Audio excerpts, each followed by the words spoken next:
Hello and welcome to something a little different. Instead of your normally expected WJTS Inform program, we will instead be airing the achievements of the newly elected laureate, the late Raphael Ackerman, from the Junior Achievement Dubois County Business Hall of Fame. Enjoy.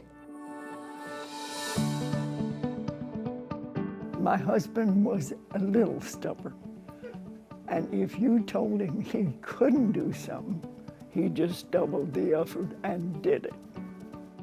So many times in his life, he would say, "Gut genug ist nicht gut genug."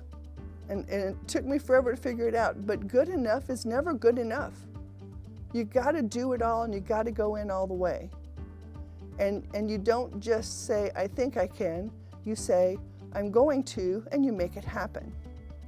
We met at a dance. I was tall and so was he. He was a member of Precious Blood and they had a picnic. And so, of course, if I was his date, we went to the picnic and worked. And he said, "You know, when I saw how you wrapped those sandwiches and how organized you were, I thought, that's the girl for me." And then I had a small sister, and one day we stopped at the Dairy Queen, and he had a car when he was in service, saved his money, came back and bought a car. And my little sister dropped her milkshake in the back seat.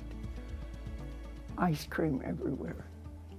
So he said, "Okay, I guess we gotta go home and clean it up." And I decided, that's a keeper. When Dad had to make the decision several years ago, when he first started, he had started in farming, had his father-in-law pass away unexpectedly, and overnight had to make a decision, what's best for my family. So he said, "What do I do?" I said, "I'm not getting in this. You have to make the decision. You wanted to farm, and if you think you can do it, I know you can. You decide." And the next morning he said, "I figured all night. I think we're going to buy the business." I said, "You don't know anything about it." He said, "I'll learn." And he did. We started working at an early age. I remember being maybe 4 or 5 years old, and we would get paid a nickel to wash trucks on Saturday morning. So we would have, there was 5 trucks, and we would each wash the truck, and we'd each get 5 cents for each truck, so it's 25 cents, and that was enough to go and buy a Dairy Queen cone. And so it was a way to teach us how to work and get an immediate reward for it. Dad, I think, was a great mentor. Never asked anyone to do something that he wouldn't do himself. He was also good at teaching and having patience with people to let them grow as individuals and to mature. But he always involved his family in whatever he was doing. Like he and his dad, I believe, laid the floor for the first Precious Blood Church. He just wanted to be involved. He had this desire to keep the German heritage alive in the county. So he and Mom got involved deeply in the German Club at a very early time when the club first started. And he got involved as a president, and they brought some great new ideas that got the club to get exciting again and flourish. Along the way, one of Dad's ancillary businesses was a for-hire carrier for liquid fertilizer. And he got to a point where he needed to get some stuff hauled and was running out of people to do it. So his young family, his wife and himself, grabbed 2 trucks. His wife couldn't drive a straight, but Mike could shift. So Mom and Mike took 1 truck, and Dad and the 2 girls took the other.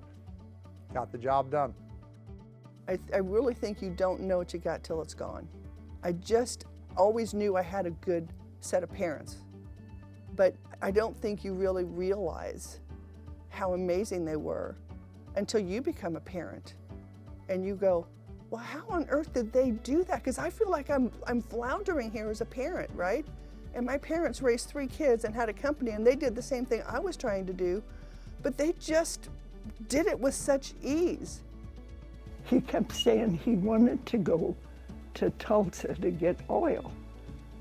So he said, "You go along." So he had this tanker, and we drove. And all the way he kept telling me, "Now see how I'm shifting?" And we got to the Tulsa Turnpike. And he said, okay, you're driving. I said, what? He said, it's just 100 miles. You won't have to shift much. You're driving. And I did. And I did pretty good. He said, now, if something happens and I can't drive home, you can drive. His advice for junior achievement students would really be, it doesn't matter where you start. What matters is what kind of effort you put into it, and if you work hard and you work smart and you persevere, anybody can do it. You have to understand, he didn't have anybody to teach him but 2 truck drivers. And yeah, we made some mistakes. We talked it over. We always talked everything over. The rule was he was the boss at work and I was the boss at home. I'm not sure about that. Anyway, he said, we're going to make some changes. We're going to cut back my salary and we're going to do things a little different. So trial and error, some things worked, some didn't, but we started to make money. But along the way, when it comes to family, Mom and Dad were always there for us. Dad took off work to come to ball games. And honestly, I knew that Dad was at my ball games because I could smell the diesel. I didn't necessarily see Dad, but I knew he was there. And that is just so heartwarming to know that your dad's there. And I know that he was there for all of Jill's volleyball games. And Jill had a 4-year scholarship to the University of Kentucky. And he drove down to UK to watch her play on a regular basis. Dad started this with this leap of faith, went to growing the business, Mike grew the business, then we went into the convenience stores, and now we're getting to the point that the 4th generation is coming in. And I will tell you the moment that really struck me the hardest was when Logan was in signing the papers saying that, yes, I'm going to take out a loan. And I walked out and I said, hey, Dad, did you see that Logan's here? And one of the very few times in my life I've ever seen my dad tear up, and he said, I was allowed to be alive to see the 4th generation be here. And that meant the world to me.